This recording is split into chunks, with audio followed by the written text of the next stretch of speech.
On a late summer morning in 1977, a 5-year-old boy ran around the school playground with his friends. It was his first day of kindergarten in Niagara Falls, New York, and the little boy was having a blast. He'd just gotten over a nasty cold, and so now he was thrilled to be feeling good enough again that he could actually keep up with the other kids. But as he chased after them over to the swings, the little boy began to feel strange. His head began to feel really heavy, and also he couldn't really concentrate, and then the next thing he knew, he was waking up in the school nurse's office. The nurse was looking at him with a smile on her face, but the little boy could tell she was clearly worried about something. She told him he'd had something called a seizure.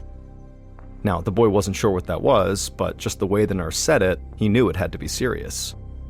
Tears began to well up in the boy's eyes, and the nurse immediately told him that his mom was on the way and she'd be there soon.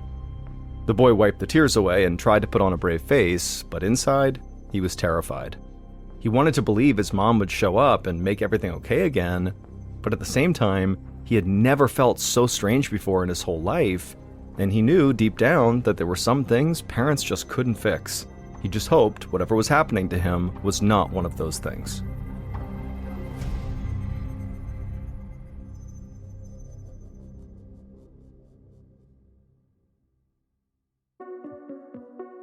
From Ballin Studios and Wondery, I'm Mr. Ballin, and this is Mr. Ballin's Medical Mysteries, where each week we'll explore a new, baffling mystery originating from the one place we all can't escape, our own bodies. If you like today's story, please ask the follow button to go on a hike with you and tell them you'll supply the water, but fill up their water bottle with sewage.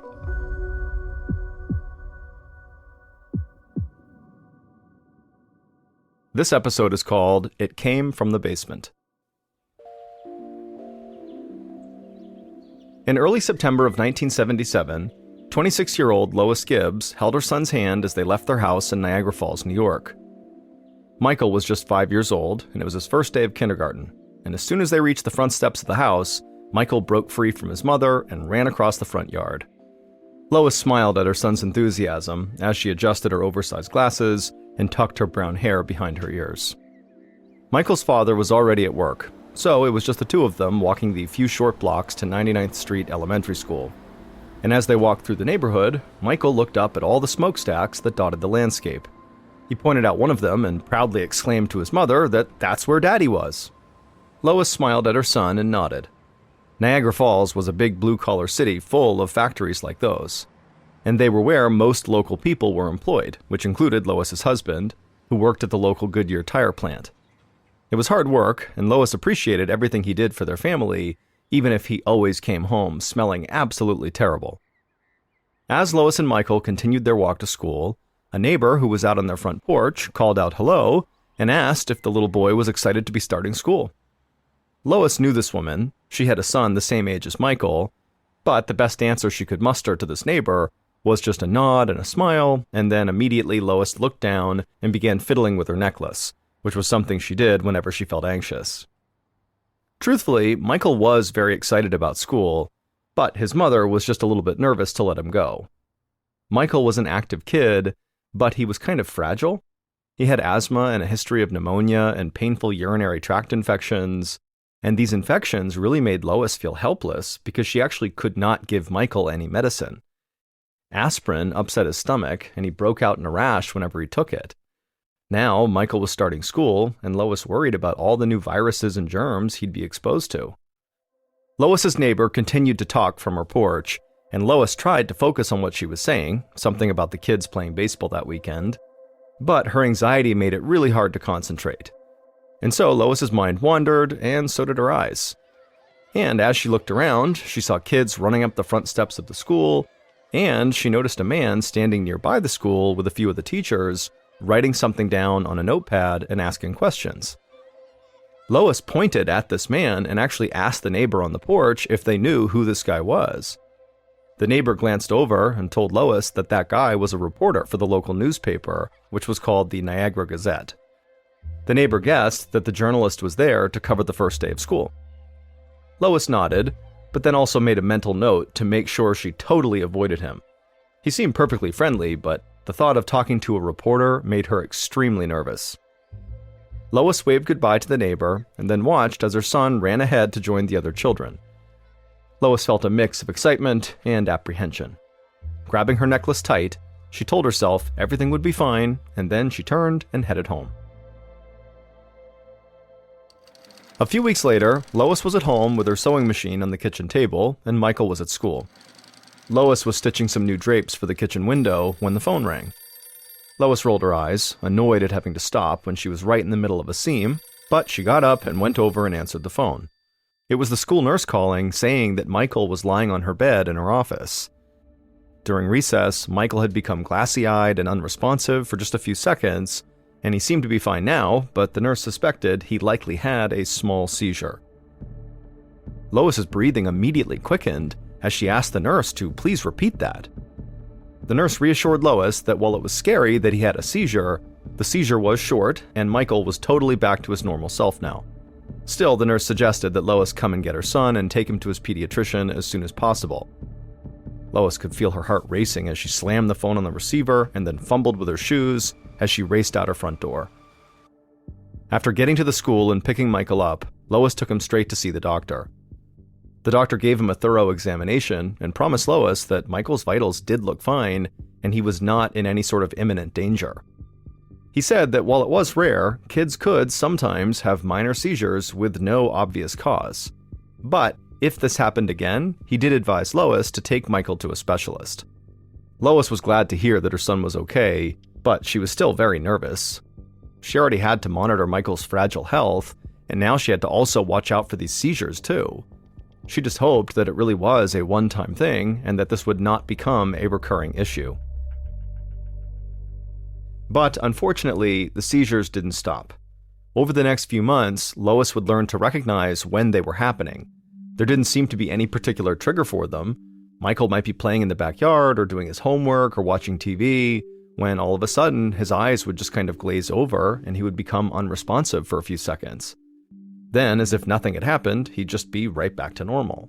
Every time it happened, Lois rushed to Michael's side, holding his hand and reassuring him that everything was okay, but inside she was terrified.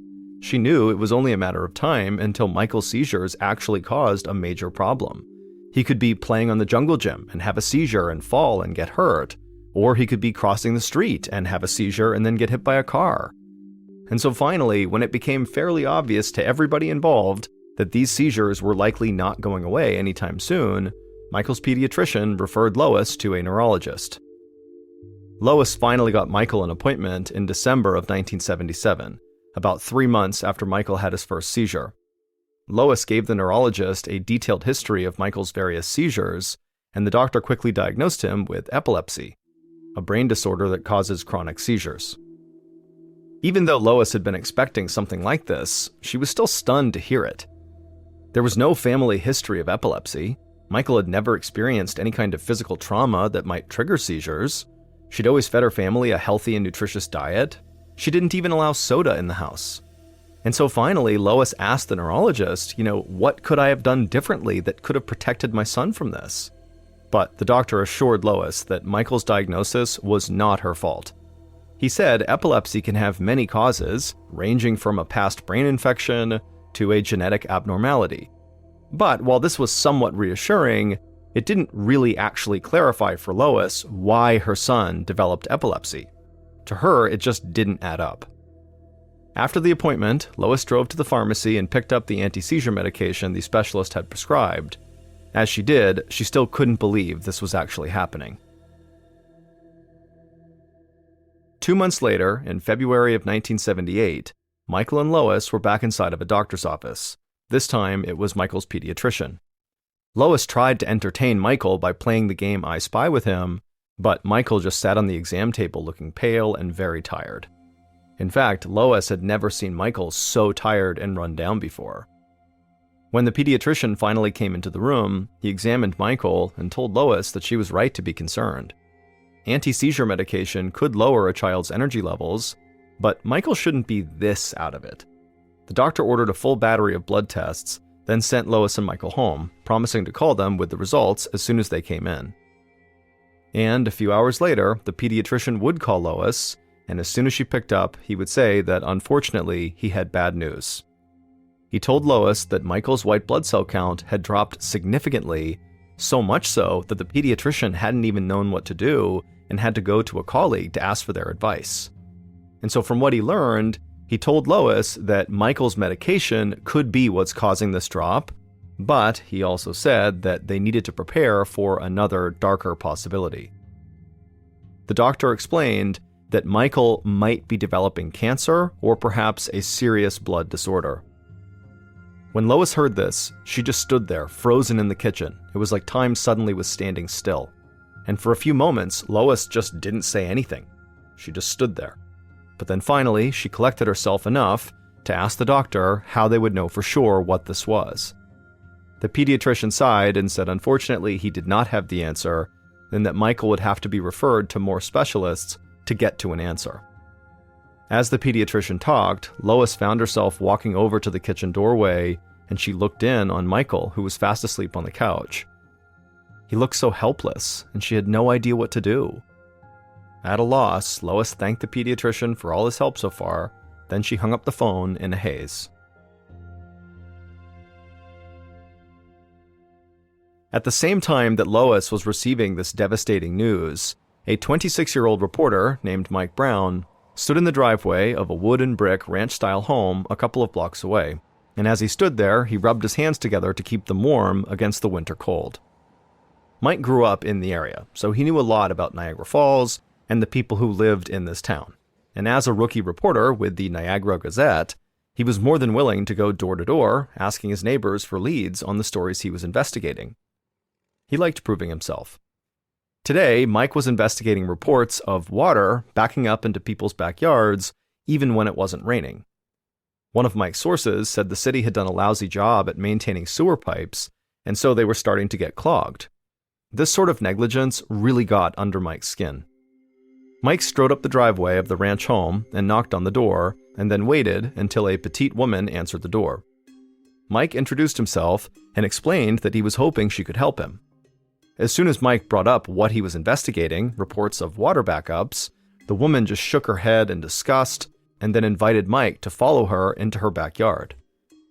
Mike followed, thrilled to finally get a lead on this story. He'd been knocking on doors all morning without any luck. It was midwinter, so Mike did not expect to see standing water anywhere because there was too much snow on the ground. But this woman's yard looked like a frozen-over mud pit.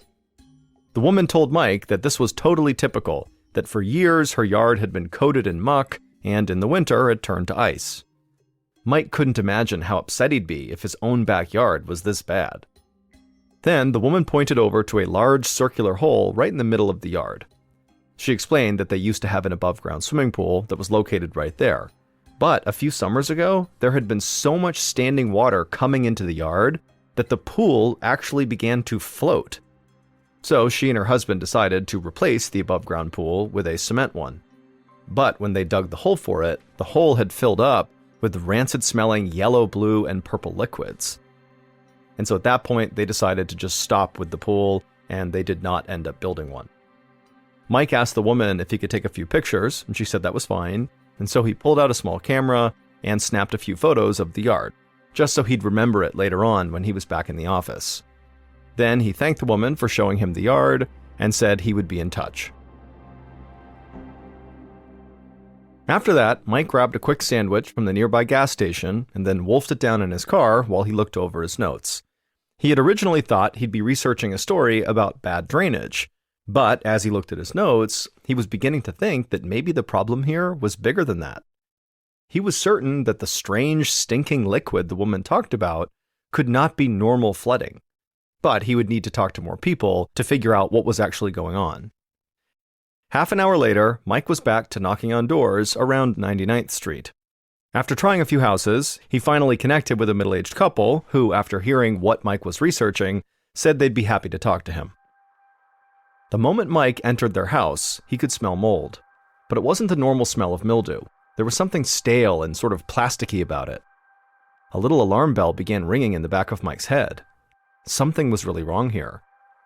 The husband, who was tall and had a beer belly, said he wanted to bring Mike down into the basement.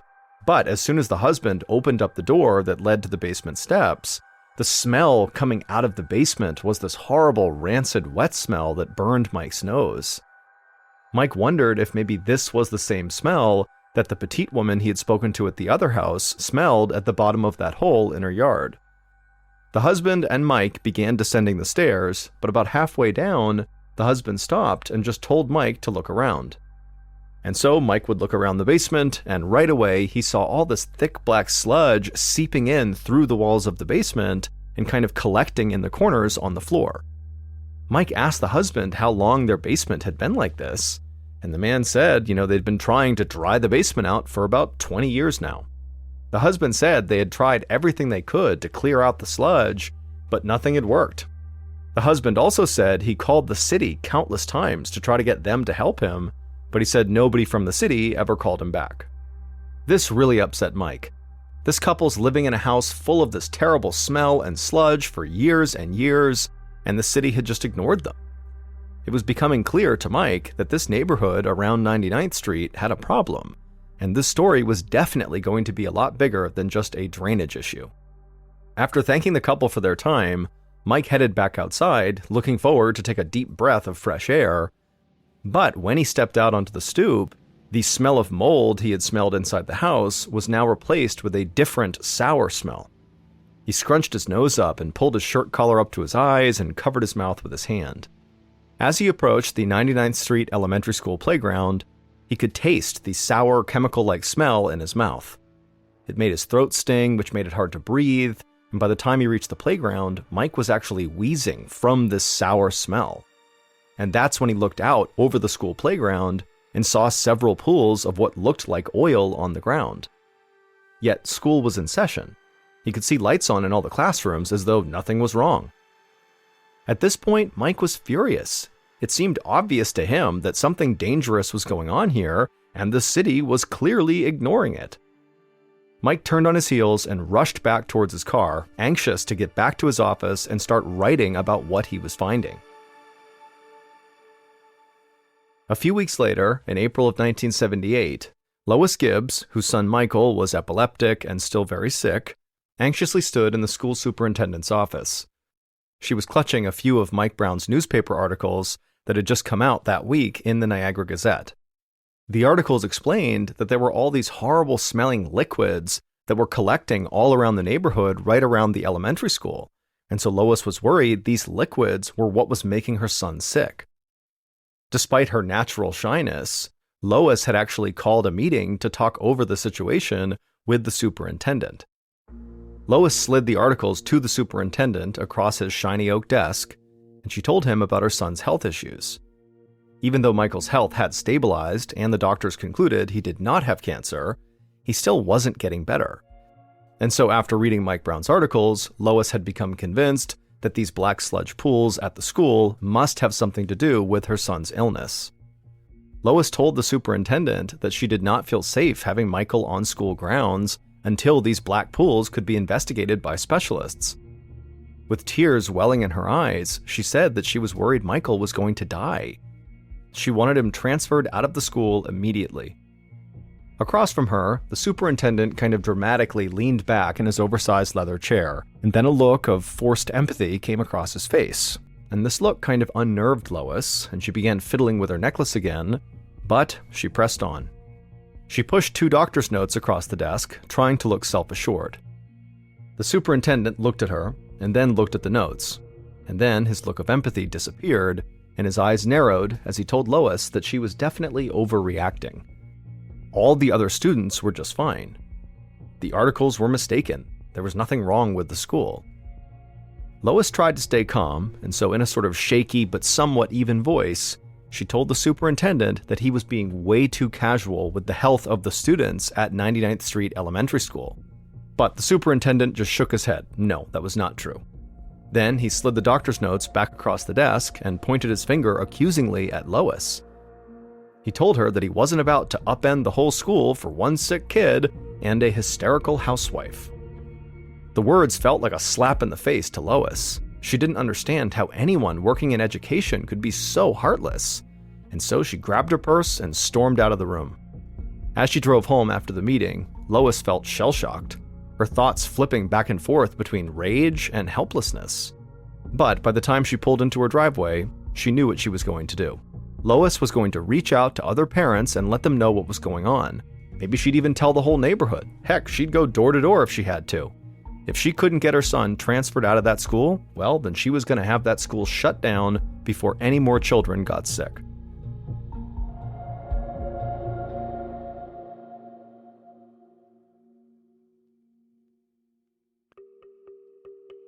The next morning, Lois felt butterflies in her stomach as she walked down her driveway. In her hands was a pencil and a petition demanding that the school be shut down. Lois walked all the way to the end of the street, figuring she could work her way back up the street towards home in time for lunch. Lois couldn't keep herself from shaking as she forced herself up onto a neighbor's stoop and knocked on their door. She almost hoped that nobody would answer, but she needed her neighbors to be home, and she needed them to listen. Lois could hear footsteps inside the house, and soon a kind-looking woman about her own age answered the door.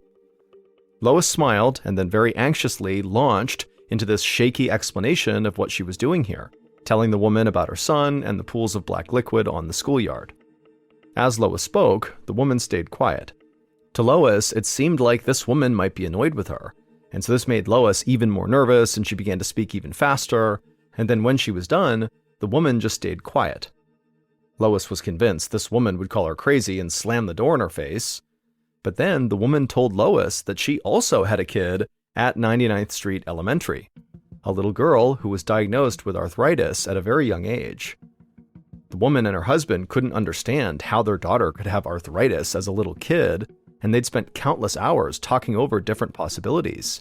But now, the woman told Lois she wondered if maybe their children's medical cases could be related. Lois felt a combination of pride and sadness as the woman took the clipboard and signed the petition. After that, Lois thanked the woman profusely and let this small glimmer of success boost her confidence as she headed to the next house. A few houses down, another woman came to the door.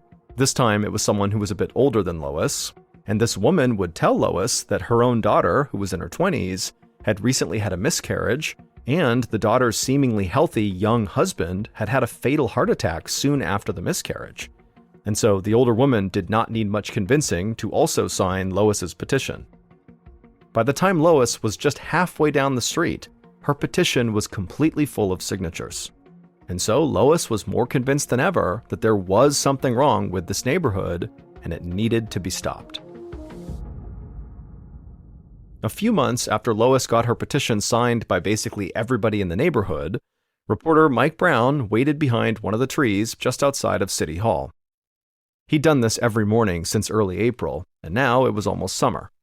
As Mike sipped his morning coffee and enjoyed the warmth of the morning sun on his face, he noticed the mayor walking from the parking lot to the front steps of City Hall, and so Mike headed over to cut him off. Like he'd done on many mornings before this, Mike started pelting the mayor with questions about the sludge puddles around 99th Elementary School and the oozing basements and flooded backyards that he documented that spring. And as always, the mayor told Mike that all those issues were just a nuisance and not serious health problems, and then the mayor ducked inside his office at City Hall where Mike could no longer follow him. Mike had expected the morning to go this way. He just wanted to annoy the mayor and keep the issue in front of him. Maybe if he badgered the mayor enough, the man would slip up, or maybe finally agree to actually talk about these issues. After ambushing the mayor, Mike walked across the street from City Hall to a diner. He walked in through the front door and took a seat at the bar, breathing in the smell of fresh pancakes. A waitress was working the register. She asked Mike if he'd like the usual, and Mike said yes. The waitress brought him a fresh cup of coffee. Then, as usual, she moved the phone from behind the counter to within reach of Mike. Mike thanked her, then used the phone to dial the Niagara County Health Department. At this point, he knew the number by heart. A familiar voice picked up on the other line. Mike didn't know the receptionist by name, but after months of calling and calling, he certainly recognized her voice, and she knew it was Mike immediately. She wished him good luck and then transferred him to her boss before he even had to ask. And as usual, her boss, the health department official who answered the phone, told Mike that the smell and the collecting pools of black liquid were not a health concern. To Mike, it just seemed like the mayor and the health department were in cahoots. Mike hung up and dialed another number. This time it was for the Hooker Chemical Company, which was an industrial company that used to own the land that was adjacent to 99th Street. Mike had already approached Hooker Chemical through more formal channels, and company officials always told him that the black ooze flooding yards all over the neighborhood was not their responsibility. And other than that, they just refused to comment. So now, Mike just called them every morning to remind them that he was not going away, and neither was this problem. By the time the receptionist at Hooker Chemical hung up on Mike, a plate of eggs and toast had arrived. Mike thanked the waitress, then drenched his eggs in Tabasco sauce and began to eat. As he ate, Mike barely noticed the neon orange piece of paper sliding onto the bar right next to him. He looked up to see a woman with brown hair and big glasses holding a stack of these orange pieces of paper. They were flyers. He smiled and grabbed the piece of paper she had just slid over to him. Before he could read the flyer, the woman introduced herself as Lois Gibbs and said she knew who he was. She had read his articles in the paper. She told Mike about her son and her neighbors, all of whom she believed had been made sick by the foul, oily liquid that he had written about in those articles. She invited Mike to a community meeting that evening where she and her neighbors would be speaking up about this issue. Mike immediately liked Lois. She seemed like someone who usually tried to blend in, but she had clearly found her voice because she had to. Mike looked down at the flyer and saw there were dates for several other meetings in addition to the one that was happening that night. Mike was very impressed. It was clear this woman was highly organized. And so, after months of working this case alone, Mike suddenly felt a surge of energy. He thanked Lois and promised her that he would be there that night.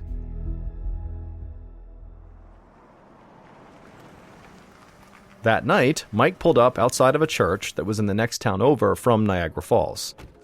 Mike walked into the back of the church, then followed a few people downstairs into a big cinder block room with bright overhead lighting. Along the wall was a folding table that had some coffee and a few boxes of homemade cookies. The neon orange flyer said tonight's speakers would discuss a nearby industrial dump site for chemical waste. Mike was eager to better understand how these big industrial plants were disposing of their waste in general. Mike took a seat in a folding chair against the wall and then just kind of kept a low profile. He just wanted to listen tonight. First, a middle-aged, barrel-chested man stood up and thanked everyone for coming in. Then he made a few announcements before ceding the floor to a young woman. Mike guessed this woman was about 20 years old. She had a determined look on her face as she began telling the crowd about this chemical smell that had been lingering in the air around town. She said that this nasty odor was being caused by an old chemical dump site in town that had recently begun leaking. As the girl spoke, she began to cry because she was clearly very afraid of the fact that she had lived right next to this dump her whole life. She would tell the crowd that the area the dump was in was known by the unusual name of the Love Canal. Mike perked up at the mention of this dump site's name. In all the research he'd done in Niagara Falls, he'd never heard of the Love Canal. And so the moment the barrel-chested man stood back up to end the meeting, Mike shot up from his seat and nearly sprinted out the door. He could not wait to get to his office. 20 minutes later, Mike was back in his office, settling in for what he knew would be a long night of research. It only took a few days for Mike, running on almost no sleep, to uncover a horrifying history. A history that almost no one living in Niagara Falls suspected. Everyone knew that it was a factory town with its share of pollution problems, but what Mike had discovered was far worse than that. He learned that back in the 19th century, a New York businessman named William Love built a canal in the area that was meant to be full of water and produce cheap electric power for a city he wanted to build. But he never finished the project, and the canal just sat unused for 50 years like a big ditch. But in 1942, the Hooker Chemical Company bought the old canal to use as a dump site for their chemical waste. Then Mike was stunned to learn that the US military also began dumping chemicals in the canal. In just 10 years, almost 22,000 tons of chemical waste was dumped into the Love Canal. And after that, the Hooker Chemical Company abandoned the dump in 1953 and sold the land to the Niagara Falls Board of Education for just $1. But in order for them to buy it at just $1, there was a single condition: that Hooker Chemical Company could never be blamed for a lawsuit, injury, or death resulting from the toxic materials they buried in the canal. Mike could not believe the extent of this cover-up. Clearly, Love Canal is what had made Michael Gibbs, Lois's son, and so many other kids and people in this area so unwell. The elementary school and over 100 houses were built directly on top of thousands of pounds of toxic chemical waste. But Mike couldn't help but smile when he thought about the bombshell that was about to land on the front steps of City Hall as soon as his story about this cover-up was published.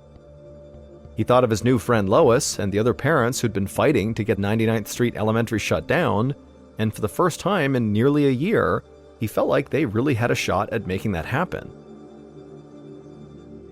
After Mike's expose on the Love Canal came out, Lois Gibbs led the entire Love Canal community in banding together and taking their fight to the health department. On August 2, 1978, the Department of Health officially recommended that the 99th Street Elementary School be shut down. More than 2 years later, on October 1, 1980, President Jimmy Carter signed a bill to permanently relocate all of the Love Canal residents to safe neighborhoods. Even still, many of them suffered from lifelong health issues. Eventually, more than $20 million in damages was awarded to the 1,300 residents affected by the Love Canal, which included Lois Gibbs' family. As for Lois's son, Michael, his illness would actually just disappear within just 3 days of leaving the 99th Street neighborhood. And Lois would go on to become one of the most prominent environmental activists in the United States, and in 2003, after 25 years of environmental advocacy, she was nominated for a Nobel Peace Prize. But even with Lois's amazing efforts to clean up the toxic waste, it had a devastating effect on the community.